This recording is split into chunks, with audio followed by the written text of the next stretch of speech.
Mengawali berita pertama pemirsa, sebanyak 9.882 usulan kegiatan pembangunan dan ketahanan ekonomi masyarakat masuk dalam Musyawarah Perencanaan Pembangunan atau Musrenbang yang digelar Bapeda Kabupaten Muara Enim. PJ Bupati Muara Enim membuka secara langsung Musyawarah Perencanaan Pembangunan atau Musrenbang. Dalam Musrenbang tahun 2025, sebanyak 9.882 usulan yang masuk merupakan usulan kegiatan pembangunan dan usulan ketahanan ekonomi masyarakat. PJ Bupati Muara Enim, Ahmad Rizali mengatakan, banyaknya usulan yang masuk ke Bapeda, namun semua usulan yang masuk dan diambil harus lebih mementingkan cakupan masyarakat. Program yang dilakukan harus berprioritas panggilan pada peningkatan kesejahteraan masyarakat.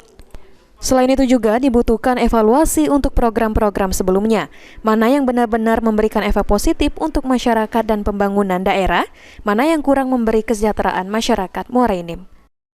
Perencanaan yang realistis, jadi kita harus hitung pendapatan yang betul-betul real itu berapa, lalu kita susun belanjanya.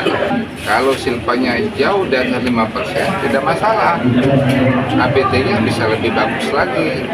Kita harapkan bahwa tahun 2025 itu 1 ringgit ya, 9% ya.